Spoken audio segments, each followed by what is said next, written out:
Pizza party कैसी थी?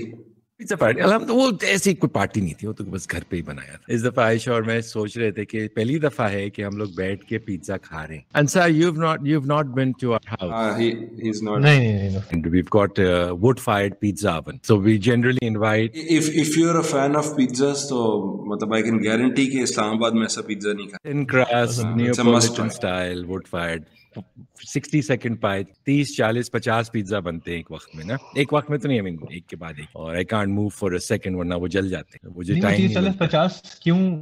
मतलब इतने ही बनाते हैं या वैसे इतने बनाते हैं? नहीं, हाँ, क्योंकि अब देखो वो 4 फुट डायमीटर का डोम है और वो कुक करता है रेजिजुअल हीट से। तो उसको गर्म करने के लिए मुझे तकरीबन 2 घंटे उसके अंदर 1-1.5 मन लकड़ी जलानी होती है, फिर वो 3 घंटे तक कुक करता है, ठीक है। राइट? तो अब जब इतनी मेहनत करते हैं तो फिर आप माइट एज वेल एक तो नहीं लगवाते। नहीं, अच्छा, ये बहुत बड़े पिज्जाज नहीं होते। So there will be about an 8 inch diameter thin crust as few toppings as you can. वो नहीं, हम लोगों को बुलाते हैं, हमारे सारे दोस्त अहबाब आते हैं, and we get to meet. In fact, we used to have a yearly homeschoolers meetup जब हमारी छोटी कम्युनिटी होती थी। अल्हम्दुलिल्लाह। एंड उसमें फायदा ये होता है कि all the kids get to make their own pizzas and they make pizzas for other people and they share and they show कि ये वाला try करो, ये topping try करो, and there's a whole procedure that we have for that. तो अल्हम्दुलिल्लाह, it's fun activity, fun day out in the sun. Winters के अंदर करते हैं usually हम। वो ये इससे वो भी एड्रेस हो जाती है ना, जो लोग कहते हैं ना कि होम स्कूल बच्चे जो होते हैं ना शायद घर पे ही रहते हैं और कभी मिलते नहीं है। सोशलाइज कैसे करेंगे? वो ऐसे ही करना पड़ता है। तो अपने बारे में आप थोड़ा सा बताओ, how did you end up in Islamabad and how did your homeschooling journey start? How do you know Asad? And अच्छा, असद भाई से तो वैसे असद भाई से ग्रुप से ही मुलाकात हुई। फिर मैं ऐसे ही, तो मैं I just went to him and met him and then we met a couple of times और बस फिर हम we just keep in touch. लेकिन सो आई वाज शुरू से शुरू होता हूँ ना, I was like born bred in Kheda का पता है आपको? ठीक है। But yeah so born bred over there.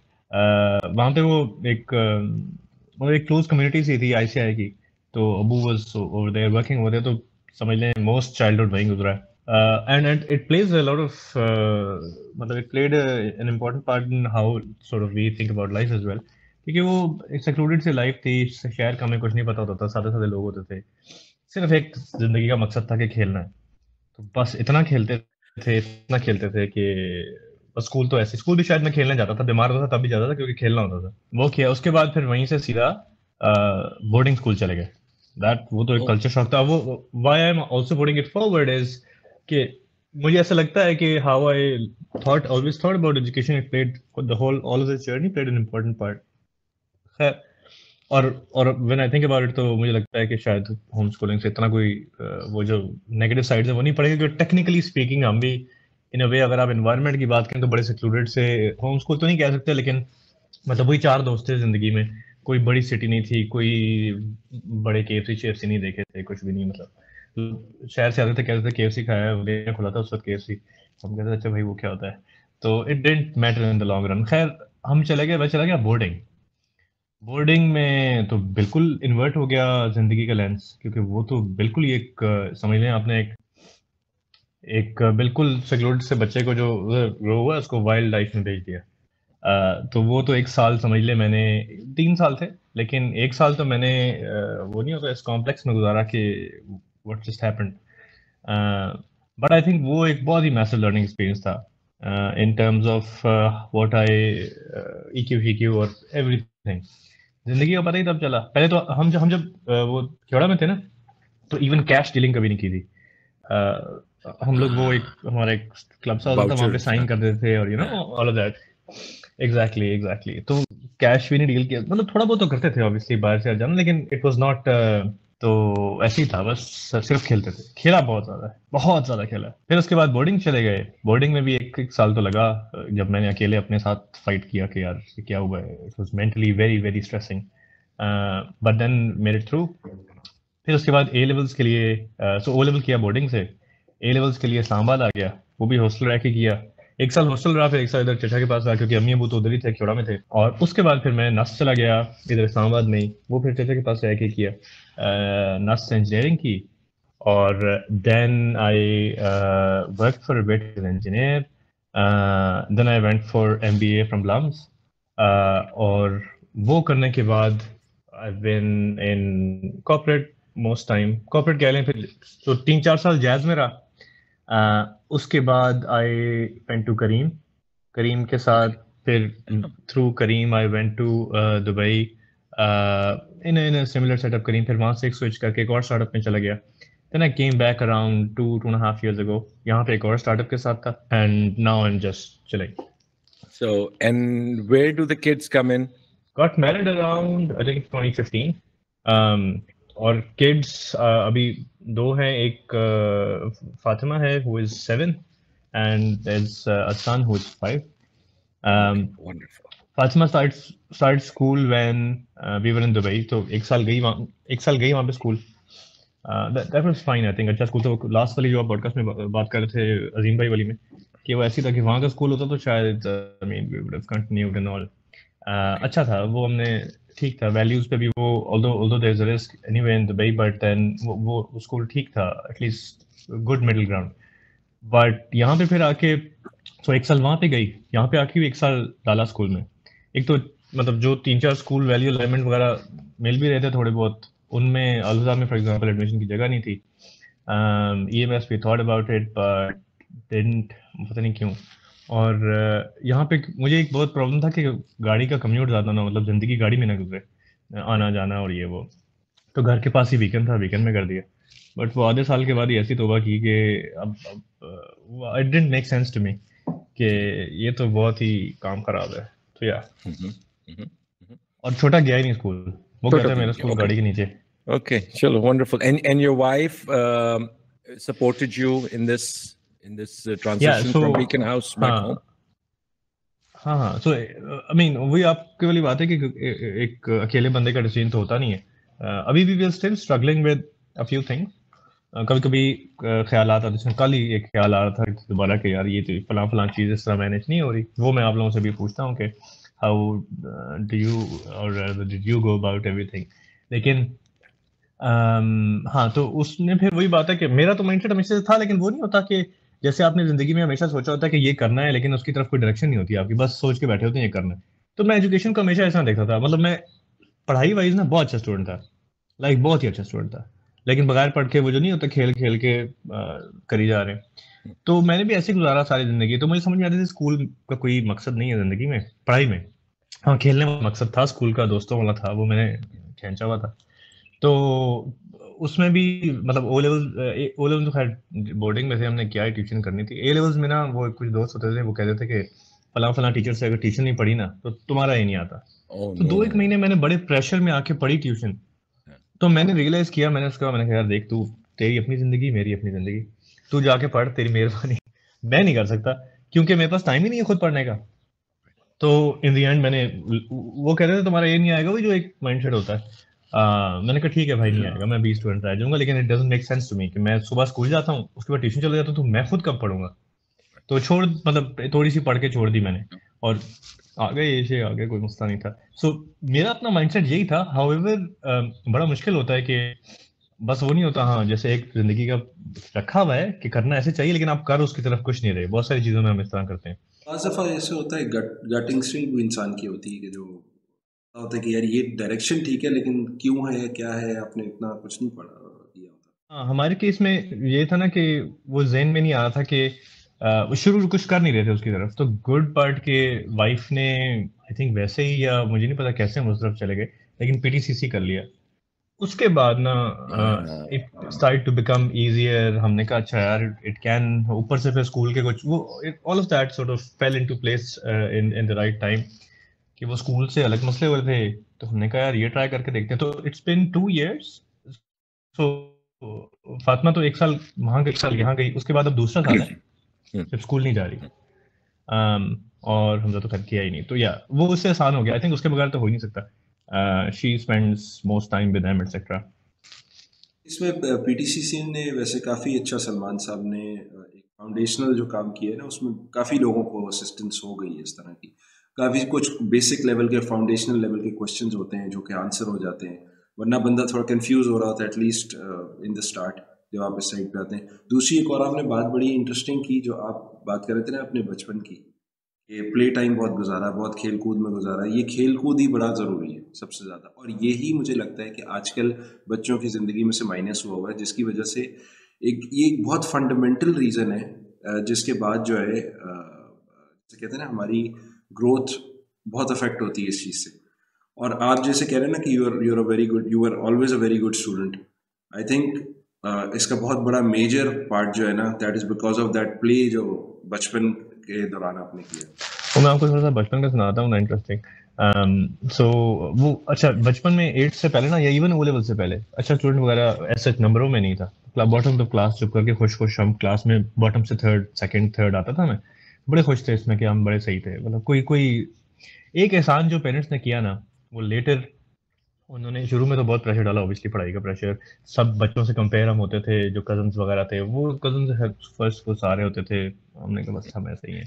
तो हम खेलते बहुत ज़्यादा थे, मतलब खेलने का ना इस सीरियस लेवल पे खेलते थे कि मतलब मैं फॉर एग्जांपल क्रिकेट बॉल को दोनों तरफ रिवर्स स्विंग कर लेता हूँ। मैं बैडमिंटन में शायद अगर मैं कोच हो जाता तो मैं शायद नेशनल्स खेल जाता। तो बहुत बहुत पे खेलते थे हम। तो बॉटम ऑफ द क्लास होते थे और बड़े खुश खुश। एक चीज़ पक्की थी कि मैं बगैर पढ़े, मेरे स्कूल में हमेशा ऐसा था कि मैथ्स का पेपर जो है ना वो मंडे को होता था कि बच्चों ने पढ़ना है। मैं उस वीकेंड पे तो दबा के खेलता था ना, मैं 2-4 घंटे मैथ्स पढ़ के। लेकिन मैथ्स में एक असूल पक्का था कि मेरे टॉपर्स में से नंबर आने और वो बगैर पढ़े आने। तो वो ऐसे ही चलता था जिंदगी, मतलब सुकून थी, कोई प्रॉब्लम नहीं थी, बस डांट शांट खा लेते थे कि पढ़ नहीं रहे, और बाकी सब्जेक्ट्स में ऐसे ही बस। तो वो बीच में ये हुआ कि मेरा भाई बड़ा था मेरे से, तो भाई क्योंकि हम लोग को थोड़ा सा निकलना पड़ता था एक लेवल के ऊपर एजुकेशन लेके निकलने के, तो भाई फिर चला गया। जब हम बड़े हुए तो भाई मूव टू पिंडी। तो उस वक्त ना एकदम से ना मेरी पढ़ाई के रिजल्ट बहुत अच्छे हो गए। रीजन ऑब्वियसली था, मेरे पास कोई खेलने वाला नहीं था, तो मैंने कहा चलो पढ़ लेते हैं, अब टाइम मिल गया पढ़ने का। तो वो एकदम से इन्वर्ट हो गया। वो तो पता ये चला कि अगर हम, मतलब दिमाग बहुत सही था, लेकिन अगर हम पढ़ते तो उसके बाद फिर we could have done fine. इसी तरह ओ लेवल्स में मेरे टीचर फिर बोर्डिंग चले गए, उसमें ऑब्वियसली दिमाग इतना खुला नहीं था, तो ओके से स्टूडेंट थे, बस कर लेते थे। पढ़ता बहुत था, स्ट्रेस लेना शुरू हो गया था, लेकिन रिजल्ट्स में रिफ्लेक्ट नहीं होता था। तो बाय द टाइम, सो आखिरी 3 ओ लेवल इतना ही होता है, बस 3 एक महीने की पढ़ाई है। तो आखिरी 3 महीने में हमने घर आके, बोर्डिंग से घर आके, मैं और एक मेरा दोस्त था, हमने बस दबा के पढ़ा। तो बाय द टाइम हमारे रिजल्ट्स आए ना, तो हमारे टीचरों को, मैंने जब टीचर को जाके बताया था कि फॉर एग्जांपल मेरा ए है फिजिक्स में, तो उस टीचर को मेरा नाम नहीं पता था। कहता तुम कौन भाई, तुम ए वाले बच्चों के नाम याद होते हैं टीचरों को ना, उनको कुछ नहीं पता था ना, हमने उनसे पढ़ा ना, हमने खुद पढ़ा और खुद ही। तो मेरे भी again if I often think about it कि अगर मुझे if I have to do it all over again ना, तो मैं शायद ऐसे ही करूंगा, 8वीं तक दबा के खेलूंगा, और उसके बाद थोड़ा सा पढ़ के अपने नंबर ठीक कर लिए, और बस वो तो आई थिंक, हाँ वो उसका स्पोर्ट्स का बड़ा फायदा है उसके अंदर, या दिमाग इंस्टेंटली वो होता है। Oh yes, absolutely. Absolutely, sports has a big role in, especially for boys. I mean, I'm sure for girls also. I only had 2 brothers, और हम लोग भी, हमें वालिद साहब जो थे वो हमेशा स्पोर्ट्स के अंदर घुसाए रखते थे, whether it was tennis या windsurfing या swimming या squash, table tennis, whatever, we were always playing. तो अल्हम्दुलिल्लाह। बट असल में देखें ना, इसमें बैलेंस ग्रोथ बड़ी होती है ना, आपकी बॉडी की सिर्फ एक नीड नहीं है ना, कई नीड्स हैं।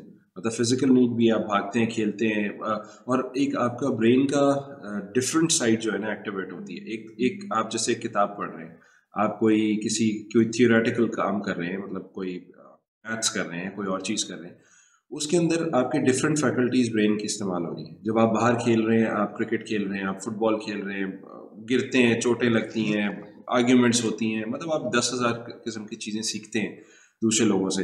वो एक बिल्कुल ही डिफरेंट तरह की आपकी फैकल्टीज इस्तेमाल होती हैं ब्रेन की। तो ये सारी लर्निंग और डेवलपमेंट है ना, एक बड़े बंदे से तो मैं नहीं कंपेयर कर, एक छोटे बच्चे के लिए मैं कह रहा हूँ कि ये फंडामेंटली बड़ी इंपॉर्टेंट चीज़ है। अगर आप सारा दिन उसको स्कूल में रखेंगे, फिर ट्यूशन पे रखेंगे, वो एक ही तरह की काम करे जा रहा है सारा दिन, वो स्ट्रेस भी हो रहा है, उसका स्ट्रेस लेवल, एंग्जाइटी बढ़ भी रही है, और उसकी लर्निंग उस हिसाब से नहीं हो रही, मतलब एक बैलेंस ग्रोथ नहीं हो रही, जो कि बड़ी इंपॉर्टेंट है। और आजकल बच्चे मैं देखता हूँ बहुत ज़्यादा स्ट्रेस्ड हैं, उनको उस तरह से मौका नहीं मिलता लर्न करने का। और हमने ये देखा है, पिछले भी जितने भी पॉडकास्ट हुए हैं, बात भी हुई है अजीम भाई से भी, बाकी लोगों से भी बात हुई, कि it does not take a very long time O levels, A levels, किसी भी चीज़ की तैयारी कर लेंगे 6 महीने 8 महीने। ये तो मेरा ख्याल है सबसे बेहतर वसीम भाई एक्सपीरियंस अपना बता सकते हैं कि I think with in 2 months आपके बच्चों ने मतलब दे प्रिपेयर्ड फॉर बोर्ड, तो it was not a big deal. कैसी जाती है प्रिपरेशन वो एक अलग कहानी है, लेकिन the good thing we just found out and that saved us is के फेडरल बोर्ड ने भी अब ये अलाउ कर दिया है कि आप स्टैगर कर सकते हैं अपने इम्तिहान, जैसे ओ लेवल्स में आप कर सकते हैं।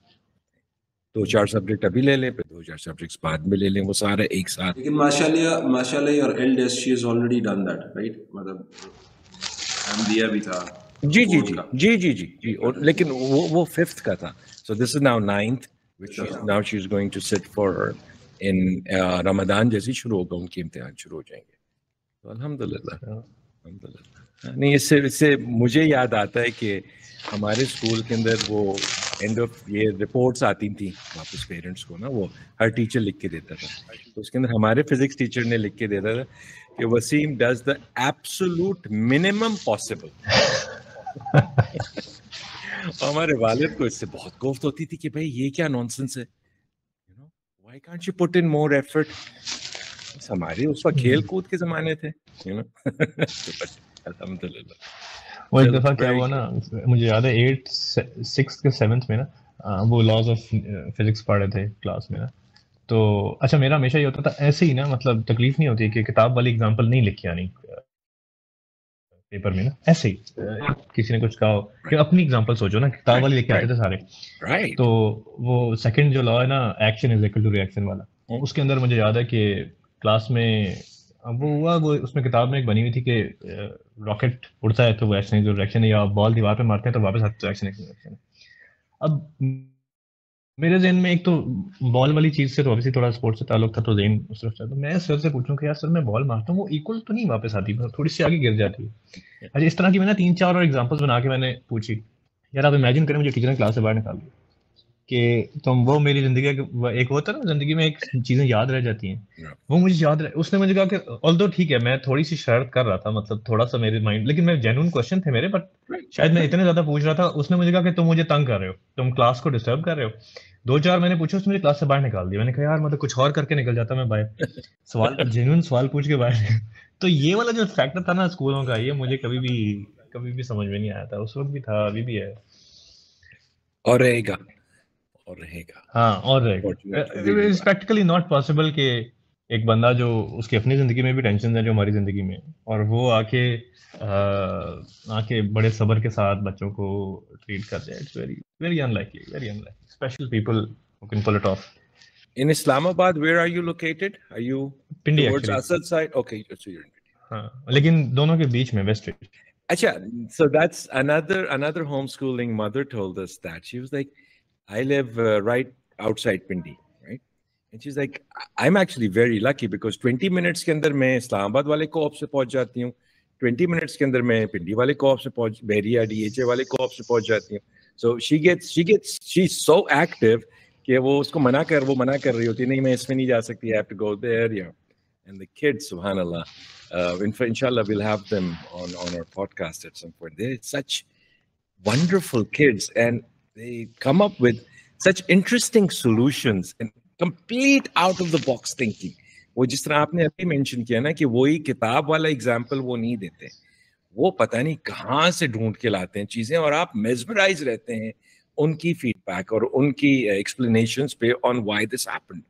यू नो, वो स्मार्टीज वाले कोऑप में आते हैं उनके बेटे, तो इट्स अमेजिंग। अल्हम्दुलिल्लाह अल्हम्दुलिल्लाह। इसमें बड़ा फर्क पड़ता है ना जब आप बच्चों को इस तरह से एक एनवायरनमेंट देते हैं इसके अंदर वो मतलब क्रिएटिव एबिलिटी आपकी प्रॉब्लम सॉल्विंग इनहांस होती है जब आप आउट ऑफ द बॉक्स सोच रहे हैं। ऑलरेडी वो आउट ऑफ द बॉक्स रह रहे हैं, मतलब it's not a generalise classroom के भी 50 बच्चा बैठा हुआ है और एक ही चीज़ एक ही फीडबैक जा रहा है और उसको रूम फॉर क्रिएटिविटी नहीं उस तरह से, मतलब इट्स नॉट प्रैक्टिकली पॉसिबल जो कि आप एनवायरनमेंट खुद दे सकते हैं, कस्टमाइज्ड एनवायरनमेंट दे सकते हैं, वो उस तरह एक जनरलाइज्ड एनवायरनमेंट में नहीं मिल सकता इंस्टीट्यूशनल माइंडसेट में। तो इसमें बहुत ज़्यादा ग्रोथ होती है और मैंने ये तो खुद चीज़ एक्सपीरियंस की है अपने बेटे बेटी के साथ। काफ़ी आउट ऑफ द बॉक्स किस्म का सोल्यूशन आता है, मतलब इनफैक्ट मतलब मैं जो प्रपोज कर रहा हूँ तो बहुत दफ़ा उससे बहुत बेहतर सोल्यूशन आ रहा होता है। एक वो बच्चों की एक नेचुरल क्यूरियोसिटी भी होती है, सारा कुछ होता है, उसके अलावा भी जब आप एनवायरनमेंट देते हैं तो वो ज़्यादा बेहतर, क्योंकि हम एक शायद कुछ हमारे पैटर्न सेट हो चुके होते हैं बाय दिस टाइम, हम वो ही उन्हीं चीज़ों पे स्टिक अराउंड कर रहे होते हैं। और मैं इसका एग्जांपल इस तरह से दूंगा, एक दफ़ा हमारा इसी तरह प्रोजेक्ट था, तो मैंने अब्दुल्ला को कहा, मैंने कहा यार ऐसा करते हैं, ब्रेनस्टॉर्म करते हैं आइडियाज़ ना। बड़ा सा वाइट बोर्ड था, मैंने मार्कर लेके ना आइडियाज़ लिखने शुरू किए। अच्छा हम ना ये बना सकते हैं, हम ये बना सकते हैं। अच्छा इसी तरह उसने मुझे आइडियाज़ देने शुरू किए। मैंने कहा चलो अब तुम आइडियाज़ दो, और आपके आइडियाज़ सारे हम लिख लेते हैं। हमने वो लिख लिए। अच्छा उस टाइम पे मैंने दोबारा उस लिस्ट को पढ़ा ना, तो मैंने ये एक बड़ा क्लियर पैटर्न नोट किया। मैंने देखा कि यार जो मेरे आइडियाज़ थे ना, मेरे आइडियाज़ बड़े वो थे जो कि ऑलरेडी मार्केट में चल रहे थे। फॉर इंस्टेंस मैंने कहा कि जनाब हम ये विंड मिल बना लेते हैं फॉर इंस्टेंस, या हम गाड़ी पे एक मोटर लगा लेते हैं, हम ये बना लेते हैं। लेकिन जो उसकी तरफ से सोल्यूशन आ रहे थे वो एक बिल्कुल ही बहुत ही डिफरेंट किस्म के थे, जो कि मैंने नहीं देखे हुए थे पहले। तो उससे मुझे स्ट्राइक किया, मैंने कहा नहीं यार, इसका मतलब है वाकई there is a fundamental difference. हालांकि एक्सपीरियंस वाइज तो मेरे पास ज़्यादा एक्सपीरियंस है, मेरे पास डिग्री भी ऐसी है कि मैंने इंजीनियरिंग की डिग्री की हुई है। तो इन टर्म्स ऑफ द सोल्यूशन मैं शायद बेहतर, लेकिन वो जो क्रिएटिविटी थी ना, वो एलिमेंट नज़र आ रहा था उसकी सारी लिस्ट में। Again, this is, अगर आपने, sorry for using this term, but अगर आपने घिसे पिटे इंजीनियर्स बनाने हैं ना, या किसी प्रोफेशन अपने मार्केट प्लेस में डालने हैं, ऐसे लोग जो बस लाइन के ऊपर चलें, इधर उधर नहीं देखें, कुछ नहीं करें, वही करें जो उनको बताया हुआ है, तो आप उनको ट्रेडिशनल स्कूलिंग या ट्रेडिशनल हमारा जो एजुकेशन सिस्टम है उसके थ्रू गुजारें, and that's what you will get. But अगर आपको out of the box creative thinkers डालने, and people who come up with solutions to the problems that we're facing, तो आप उनको फिर खुला छोड़ें, आज़ाद छोड़ें, and let them learn how to figure out a solution. अच्छा, इसमें जस्ट सेकंड काउंटर क्वेश्चन एक एग्जांपल भी देता हूँ। मेरे साथ ना हम मेरा एक एहसान, मतलब आई थिंक मैंने रफली पूरी एजुकेशन जर्नी ना हैक ही की है, हो गई है हैक इत्तेफाक से, क्योंकि मेरी अपॉर्चुनिटी एक बड़ी अच्छी मुझे मिल गई। मैं ना बाकी डिस्टेंट फैमिली के हिसाब से भी देखो, कोई बहुत इस तरह नहीं था कि जो जहाँ के लायक बच्चे होते हैं टॉपर, ये वाला सीन नहीं था। लेकिन ये कि अपनी फैमिली में ज़्यादा लायक वाला था, उससे एक फायदा होता था कि मुझसे कुछ सवाल जवाब नहीं होते थे। सो फॉर एग्जाम्पल, मैं ना जब बोर्डिंग से अवेलेबल के लिए घर पढ़ने आया हुआ था, तो मेरी रूटीन थी कि सुबह 8 बजे, वो उस वक्त मैंने 3-4 महीने दबा के सही पढ़ाई की थी। मेरी रूटीन थी, मैं सुबह 8 बजे बैठ जाता था अपने डिसिप्लिन के साथ, पढ़ता था। लंच टाइम पे ना तो अबू आते थे लंच करने, लंच टाइम पे ना वो मेरी उस वक्त मेडल ऑफ ऑनर चल रही होती थी, तो मैं मेडल ऑफ ऑनर के ऊपर ना उतना होता था कि ये आधे घंटे में एक थोड़ा सा आगे देख करना है। तो अबू आते थे तो मैं मेडल ऑफ ऑनर खेल रहा होता था। अबू फिर आया तो लंच किया अबू के साथ, और 2 बजे अबू गए, तब तक मैं दोबारा पढ़ने बैठ गया। और शाम को 5 बजे, क्योंकि मेरी ऑक्सीजन खेलना होती थी, तो अबू जब आते थे 5-6 बजे अबू, तो मैं जूते पहन रहा था कि मैं जाके थोड़ी बैडमिंटन खेल रहा हूँ। तो 3-4 हफ्ते गुजरे ना, तो अबू ने कहा कि यार बात सुनो, ऐसे नहीं चलेगा, तुम सारा दिन खेलते रहते हो और जब मैं आता हूँ तुम खेल रहे होते हो। तो उधर ना मैंने एक अबू के साथ डील, अच्छा वो मैं इसलिए कर सकता था क्योंकि मैं वैसे ही पढ़ाई में रिलेटिवली बेहतर था उस वक्त तक। वैसे कोई एस्टैब्लिश, क्योंकि ओ लेवल नहीं हुआ था ना, तो कोई बोर्ड का पेपर हुआ ही नहीं था उस वक्त तक, तो एस्टैब्लिश नहीं था कोई भी कि ये कुछ कर लेगा। सबको पता था कि यार सबके बड़े नंबर आते हैं, ओ लेवल में जाके रह जाते हैं। तो मेरे अभी तक आए नहीं थे, तो सबको था चलो 20 चीज आ जाएंगे। तो लेकिन खानदान में ना कम ही थे जो इतने, ओ लेवल कम लोगों ने किया, तो फिर 20 और कम लोगों के आए। तो मैंने उस वक्त ना अबू से डील की, मैंने कहा अबू देखें, अब ये मेरी मान लें कि मैं फुल एफर्ट कर रहा हूँ, लेकिन ना ये मेरी ऑक्सीजन है, मतलब मैं अगले दिन पढ़ नहीं सकता अगर मैं 2-3 घंटे मैंने खेला रहा हूँ। तो उसके बाद ना अबू ने मुझसे नहीं पूछा ये एक एहसान मेरे पे ये हुआ। अच्छा फिर मेरे क्योंकि रिजल्ट अच्छे आ गए, तो उसके बाद ना उसके बाद फिर मेरे से पूछताछ खत्म हो गई। फिर जो मैं कहता था वही होता था, क्योंकि खानदान में नहीं। अब इंजीनियरिंग में क्या हुआ कि इंजीनियरिंग में ना, अब मुझे सॉरी इस बात से याद आया था कि वो कुछ लोग हैक करते, मेरे से एक दोस्त होता था, वो literally he was a hack kind of kid. उसके दोनों अम्मी अबू एनसीए के थे, वो इंजीनियरिंग में आया हुआ था। तो वो मतलब उसका वो वाला सीन था कि हमें प्रेशर होता था ना असाइनमेंट्स करने का और वो करने का, उसका वो वाला सीन था यार आज नहीं करनी मैं कहा, क्या करेगा भाई, बस कुछ नहीं करनी। और वो इस तरह का बचा था कि गाड़ी का इंजन खुद खोल लिया, आज मैं बैठा हूँ गाड़ी की टाइमिंग बेल्ट चेंज करूँ, तो टाइमिंग बेल्ट खुद कैसे चेंज कर रहा है, क्या कर रहा है तू। तो इस तरह का था, लेकिन पढ़ भी मतलब फॉर्मल एजुकेशन भी साथ साथ चल रही थी। तो वो उसके पेरेंट्स के उस तरह, तो वो और हम दोस्त अच्छे थे, हम साथ मिल गए, तो हमने ना एक चीज़ ये की कि पढ़ाई में ऑल्दो आई वाज ओके, लेकिन एक तो ये था कि घर जाके मैं जीपीए नहीं पढ़ा रहा था। मेरी डील थी कि मैं सही पढ़ रहा हूँ, अपनी पूरी कोशिश कर रहा हूँ, तो मैं जीपीए पे डिस्कशन ही नहीं होती थी हमारी, विच वॉज ग्रेट। अम्मी अबू को एतबार था कि ये कर रहा है। और दूसरा, हमने थ्रू आउट द डिग्री ना ग्रुप ऐसा बन गया था, हमने ये फोकस किया कि यार ठीक है ग्रेड आ जाए ना आए देख लेंगे। प्रोजेक्ट ना हमने इंजीनियरिंग में आपने असद भाई ने तो कंप्यूटर्स किया है, जो फिजिकल प्रोजेक्ट होते हैं ना, ये सारे पिंडी इस्लामाबाद में कॉलेज रोड पे बनते हैं। मतलब आप सिंपल जाके राइट कहते हो कि राइट मुझे ये राइट वाला भाई, मुझे प्रोजेक्ट ये बना दें। चाहिए। हाँ, और वो प्रोजेक्ट दे देते हैं और आप उसके ऊपर रिपोर्ट लिख, कुछ भी नहीं आता बच्चों को। तो हम क्योंकि इलेक्ट्रिकल थे, तो हमने ये फैसला किया कि यार हमने ना, चाहे हम फेल हो जाएं, हमने प्रोजेक्ट खुद करने हैं। राइट तो ये काइंड ऑफ, और हम मतलब वो मशहूर थे डिग्री के अंदर ना कि यार इन्होंने कोई वक्री चीज बना के लानी है। वरना क्या होता था, पिछले बैच ने जो बनाया उनसे पूछा या उनसे ले लिया, या उनसे आइडिया लेके कॉलेज रोड से जाके खरीद के ले आए 150-200 रुपए की जो भी चीज चाहिए, और उसको जोड़ लिया सिर्फ बैठ के। तो ये हम बकरे मशहूर थे। तो what ended up happening was के बाकी हमारे जैसे भी नंबर थे, हमने एक टारगेट किया हुआ था कि यार फाइनली ये प्रोजेक्ट का गोल्ड मेडल हमारा होना चाहिए। मतलब ये नहीं होना चाहिए कि यार हमारा प्रोजेक्ट में ना है। तो फाइनली प्रोजेक्ट का गोल्ड मेडल हमारा था। लेकिन जिस तरह हमने उसको हैक किया ना, मुझे ऐसा लगता है कि बस हैक ही कर लिया कि वो पढ़ा रहे थे और हम अपनी मर्जी की चीज पढ़ते थे, और बाकी कहते थे कि यार तुम खैर है, कर लेंगे कुछ। लेकिन इसमें अब ना इसका इसका मिडिल ग्राउंड बच्चों के लिए कैसे ढूंढना है कि एजुकेशन लाइक एक सर्वाइवल वाली या एक वो वाली भी चल रही हो। जैसे अगर फॉर एग्जांपल अभी, सो इसका एक फायदा था ना, जैसे एक स्ट्रक्चर के साथ कोई इन्फॉर्मेशन तो फीड हो रही होती है। अभी अभी what we are struggling with structure like कुछ तो पढ़ाना है, कुछ, लेकिन मैं अपनी डेली लाइफ में it doesn't happen that way. Sir मैं असद भाई से भी पूछूंगा कि वो for example he works at a like on site job करते हैं, आप तो घर पे ही at this stage you don't need structure, अच्छा। because आपके बच्चे छोटे हैं। नहीं, is by structure I mean not routine का structure, but you know you कुछ तो you पढ़ा need रहा हूँ ना। sorry, I'll interject here. You need routine का structure. वो इस स्टेज के ऊपर अब आपने डालनी शुरू करनी है, क्योंकि इस तरह नमाज का भी होता है, वो रूटीन ही डाल रही है ना आपकी, और वो इसी एज के ऊपर आ रही होती है। तो वो रूटीन का स्ट्रक्चर आपने डालना है। But I think what Asad is saying कि आपको करिकुलम का कोई स्ट्रक्चर इस वक्त नहीं डालना। Perhaps you can अच्छा push that down the road a little. अच्छा, मेरे अपने माइंड में ना अगेन वो थोड़ी सी रिलीजन से जहाँ जहाँ मिल गई चीज, और वो ये था कि 10 साल की उम्र तक मैं फिक्र नहीं करूंगा।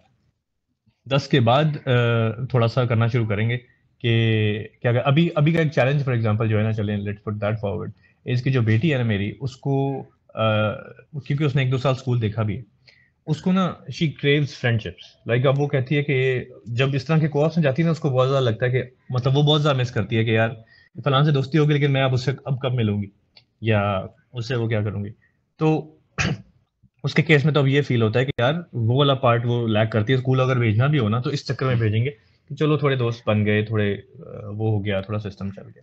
और बाकी हाँ, बाकी व्हाट आई थिंक इज के हम थोड़ा बहुत टारगेट रख लेते हैं कि यार ये समझ, मतलब ये हम किस तरह कम्युनिकेट करते हैं। लाइक जैसे जैसे ज्योमेट्री की हमारी जिंदगी में कभी बात वैसा नॉर्मल रूटीन में, हाँ खैर ज्योमेट्री की तो हो जाएगी, फिजिकल है, बट लेट्स से बायो की फॉर एग्जांपल, बायो के कुछ ज्यादा डीपर कॉन्सेप्ट है, क्योंकि हम दोनों इंजीनियर हैं तो पढ़ी नहीं बायो कभी। तो डेली लाइफ कॉन्सेप्ट की हो जाएगी, बट वो नहीं होगी, तो वो that doesn't come up naturally. तो is it okay just to push it downwards, या कॉन्शियसली कोई इसको मेंशन करना शुरू करें, कॉन्शियसली कोई प्रोजेक्ट करना शुरू करें? देखो, for me, biology should be really simple. You just go out to the park. नहीं At this मैं तो stage, चलो ह्यूमन, हाँ fair. right? You just go to the park and you're able to see Allah's creations in all its glory, right? And see कि देखो अब कौन से फूल निकल रहे हैं, अब ये किस तरह प्रोड्यूस कर रहे हैं, how is fruit being produced, what are the bees doing, what are the birds doing? उसमें बड़ी इंटरेस्टिंग होती है कभी, जैसे यही वसीम भाई कह रहे हैं ना, टू फॉलो इसी का आगे लेके चलते हैं कि जैसे फॉर इंस्टेंस आपने बीज को देखा, उसको अगर आपने क्लोजली ऑब्जर्व किया, आप घर आते हैं, आप कहते हैं यार चलो आओ, मतलब यू एक्साइट द किड्स कि यार आओ जरा बीज पे पढ़ते हैं होता क्या है, और खुद जेन्युइनली इंटरेस्ट लेके ना, खुद जब आप इन्वॉल्व होते हैं ना, बच्चे भी इंगेज हो जाते हैं। आप उसको बड़ा स्टोरी फॉर्म में, अभी दिस डिपेंड्स कि what is there learning style, उस लर्निंग स्टाइल को समझ के और आप उनके साथ अगर वो लेके चले ना कि यार आओ, अगर जैसे बुक से फॉर इंस्टेंस बुक्स में देखते हैं अच्छा बीज कैसे रहती हैं, उसकी कोई उसको लिंक कर दिया किसी डॉक्यूमेंट्री के साथ, बहुत सारी मजे की बड़ी इंटरेस्टिंग डॉक्यूमेंट्रीज होती हैं। अच्छा मैंने एक और चीज़ ये नोट की थी कि जब बहुत छोटे बच्चे होते हैं ना, बाज़ दफ़ा वो डॉक्यूमेंट्रीज में इंटरेस्टेड नहीं होते, उनको ज़्यादा होता है कार्टून्स लगा दें या एनिमेटेड कोई चीज़ देखें। उसका मैंने एक वर्क अराउंड ये ढूंढा था कि जब मैं खुद साथ बैठ के ना उसको नरेट करता था ना अपनी ज़ुबान में, और वैसे हम लोग थोड़ा उसको जैसे बीच में पॉज कर दिया, पॉज करके मैंने उसको कुछ लिंक कर दिया। फॉर इंस्टेंस इवन आप उसको रिलीजन से लिंक कर सकते हैं कि अल्लाह ताला की किस तरह से निज़ाम चलता है। आप जब टू एंड फ्रो डिस्कशन होती है ना, तो वो बड़ा इंटरेस्ट रहता है कि अच्छा चलो अब हम आगे देखते हैं आगे क्या हुआ। इस तरह करके ना बच्चे इंगेज रहते थे काफ़ी, और उनको बहुत मज़ा आता था, और लर्निंग भी बड़े मज़े की हो जाती थी। मतलब ये उस तरह के भी टॉपिक्स हैं। बाज़ दफ़ा कुछ टॉपिक्स ऐसे होते हैं जिसका आपको आइडिया नहीं होता, आपको नहीं पता फॉर इंस्टेंस बीज कैसे रहती हैं, या बटरफ्लाइज कैसे गो करती हैं, कैटरपिलर्स का क्या लाइफ साइकिल होता है। इसके अलावा 10 चीज़ें और हो सकती हैं। एंड्स पे पूरा एक मतलब एक पूरा कॉन्सेप्ट बिल्ड हो सकता है कि एंड्स किस तरह से रहते हैं, आपस में कम्युनिकेट कैसे करते हैं, उसमें आप टीम वर्क को एड्रेस कर सकते हैं, कम्युनिकेशन को एड्रेस कर सकते हैं। इस तरह की बहुत सारी चीज़ें, वो कैसे रह रहे हैं और इंसान कैसे रहते हैं। मतलब मेरा कहने का मकसद है कि वो उसकी लिमिट ही कोई नहीं होती कि आपकी कॉन्वर्सेशन कहाँ से कहाँ निकल जाती है, और अब घंटा घंटा बैठ के, डेढ़ डेढ़ घंटा बैठ के बच्चे बात करते रहते हैं, Like और उसमें आपकी लर्निंग भी one हो of our जाती है। daughters is of similar age. She's I think probably 8 now, right? तो उसका आजकल एक प्रोजेक्ट है कि हमने स्ट्रॉबेरी के प्लांट्स छोटे से लाके उसको दिए में, तो वो अब वो लाइफ साइकिल पूरा स्ट्रॉबेरी का उसके सामने हो रहा है कि वो पत्ते कैसे निकाले उसने। अच्छा अब देखो फूल आ गए, अच्छा अब देखो इसके अंदर छोटी स्ट्रॉबेरी, अब देखो ये राइपन हो रही है, इसको पानी देना है, इसको सूरज देना है, और वो उसके साथ उसको ड्रॉ भी करती जा रही है और उसका एक पूरा चार्ट बनाती जा रही है, so that she understands what the life cycle is. And little things like that, you can do at home. I mean, you can build an ant farm at home, yeah, whatever. I'm sure you have other questions also इसी के related. आप कुछ कह रहे थे human biology के बारे में। हाँ नहीं फेयर वो मेरा तो मकसद मेरे जहन में अपनी ज़माने की देखा वो स्ट्रक्चर्ड थिंकिंग आती है ना, तो हमारे तो अच्छा इनको मैं यू राइट वो वाली चीज़ें तो ये फॉर एग्जांपल पौधे शौधे उगाते रहते हैं, मिल के ही करते हैं, लेकिन हाँ मेरा मकसद मेरे जहन में ना असल में वो ज़्यादा डीपर वाली चीज़ें आती है, लाइक सेल के अंदर माइटोकॉन्ड्रिया एंड व्हाट नॉट्स, वो नहीं Oh, आते ना यूजुअली कन्वर्सेशन के अंदर, not but at your this right. age, but not at this हाँ age. हाँ एग्जैक्टली। अच्छा ये जो आपने जैसे आपने एक प्रोजेक्ट का मेंशन किया अपनी अपनी बेटी का, like do you think of कि ये प्रोजेक्ट करना है और इसको करवाना है, that's a conscious way to push it rather rather या वो ऐसे ही आ जाता है कि यार डिस्कशन में आया अच्छा चलो ठीक है आप अब अपनी स्ट्रॉबेरीज उगाओ, या how does that work? Like do you have some in mind कि ये इसको इस एज में कराना है, इस साल में कराना है, या it just goes with flow? But no, we just go. I mean, for us, we just go with the flow. जो कुछ हो रहा होता है, हमको because we're basically lazy people, right? So जो कुछ हो रहा होता है, हम कोशिश करते मैं हैं इसलिए कि देखा था उसी के सिर्फ मैं तो नहीं हूँ, नहीं। यानी मैं तो नहीं रह जाऊंगा। It goes back to that physics teacher pointed out ना, that he does the absolute minimum possible. तो वो यही है जिंदगी के अंदर भी यही करते आ रहे हैं पिछले 50 साल से, so it's okay. बेहतरीन, ठीक है, ये निकल जाती है। अल्हम्दुलिल्लाह, yeah, because I असल में ज़्यादा हमारे ही फियर्स होते हैं जिस हमारे माइंडसेट में होते हैं, वो लिमिटिंग फैक्टर होता है मेरे ख्याल से। लाइक स्पोर्ट्स वगैरह भी करते रहे ना, अब देखें हमें मेरे तो खैर मैं आप जद्दा वगैरह में रहे आपका इसलिए, लेकिन मेरे केस में मैं क्योंकि ऑफ साइड रहा ना, तो हमें प्रॉपर फैसिलिटीज मिल गई खेलने के भी, यानी हम घर से जब चले जाते थे ना तो nobody had to worry कि ये किधर गए, सबको पता है क्लोज्ड सिस्टम है वहाँ पे। अच्छा अब ये एक बड़ा चैलेंज है कि या तो अगर मैंने फॉर एग्जांपल सॉकर के लिए लेके जाना है ना, तो मैं साथ जाऊँ, मैं साथ बैठा रहा हूँ, it requires my time and energy and everything. वो भी असद भाई को पता भी है कि मैं भी इसी चक्कर में हूँ कि अभी मैंने आजकल वैसे कोशिश कर रहा हूँ कि मैं जॉब से फ्री होके अपने आप को किसी और तरह मतलब अपना टाइम को फ्री कर लूँ, ताकि I am able to give that time for example. या जो मेरे बाकी दोस्त कर रहे हैं, उन्होंने ड्राइवर शाइवर रखा हुआ है, वो ड्राइवर के साथ चले जाते हैं, जाके क्रिकेट खेला है वो है। अभी प्रॉब्लम ये है कि स्ट्रीट गली वाली गेम भी खत्म हो गई है। सो मेरे केस में अब वो कोई फॉर्मल ठीक है, मतलब राइडिंग जाते हैं, समर्स में हम स्विमिंग कर लेते हैं, कोई प्रॉपर क्रिकेट या इवन बैडमिंटन की जगह नहीं है, टेनिस है जगह, लेकिन हाँ वो मेरी लेजीनेस है, मैं नहीं लेके जाता। तो खैर अभी छोटे बहुत हैं एनीवे, लेकिन इस एज में हमने ना घुमाने शुरू कर दिए थे बच्चों के साथ ना, अब्बू के साथ जाके हमने उछलना कूदना शुरू कर दिया था, वरना हम बहुत ज्यादा बच्चों से छुपन छुपाई और ये चीजें खेलते थे, पता नहीं इस एज में कहाँ पौधों में घुस रहते थे। तो एक ये कि अब यहाँ पे क्योंकि स्ट्रक्चर्ड वो वाली चीजें नहीं है, मतलब मैं ये नहीं कहता कोचिंग हो, मैं कहता हूँ कम से कम कोड तो होना जिसके अंदर आपको बेसिक चीजें पता चले, उसको कैसे मैनेज करना। और दूसरा ये कि जो हमने तो मतलब एक्सबॉक्स वगैरह भी कुछ नहीं रखा हुआ, कुछ भी नहीं है, टीवी शीवी, वो भी नहीं। अब वो दोनों तरह से काइंड ऑफ स्ट्रगल या वो कर रहे होते हैं। Deprived. स्ट्रगल कह लें कि अब अगर वो एक्सबॉक्स वाले बच्चे आएंगे ना, तो उनको तो देख के इनको लगेगा कि यार ये तो दुनिया ही और है, पता ही नहीं गेम के अंदर क्या हो रहा है ये, और कुछ नहीं समझ आती, और वो एक्साइटेड भी बहुत होते हैं। और क्योंकि फॉर्मल, अब उस तरह हमें अपने बचपन से ज़्यादा, ठीक है अभी तो कम रेफरेंस पॉइंट्स हैं, लेकिन अगर प्रॉपर स्पोर्ट की बात करें तो उधर से भी लायक करते हैं कि कुछ कर तो लेंगे, लेकिन अंडरस्टैंडिंग ही नहीं है कि क्या है क्या नहीं। तो इन दोनों के बीच में मतलब मैं कहता हूँ, अगर घर में है तो फिर शायद एक्सबॉक्स पे ला देना चाहिए, उससे ही पता चल जाए, या इवन टेनिस उस पर लगा देंगे, चलो कुछ तो शायद पता चले। But I don't know the if there is a need to balance that in terms of sports, in terms of physical activity. Xbox से तो कुछ भी नहीं होगी फिजिकल एक्टिविटी, बट या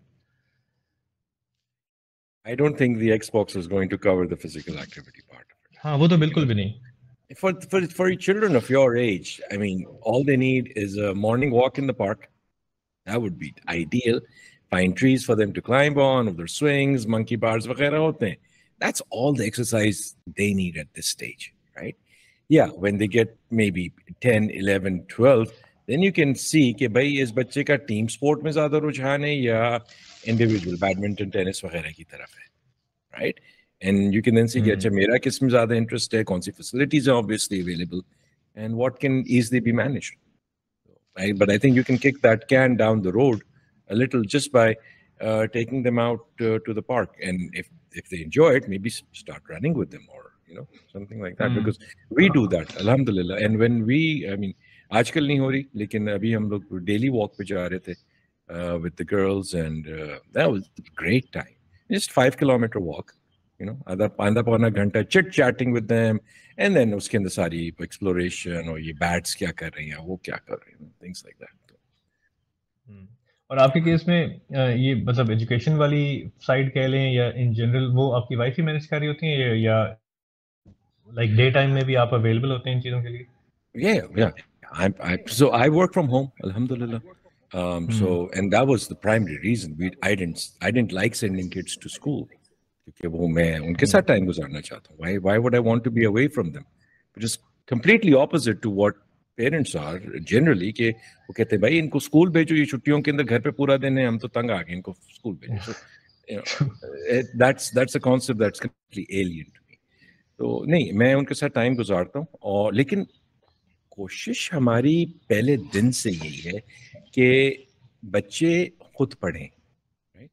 तो even from a very very young age, मैं बहुत ज़्यादा अगर कर लूँगा तो उनके साथ थोड़ी सी किताब पढ़ लूँगा, but generally I try to get them to want to learn themselves, वो इंडिपेंडेंट हो जाएं.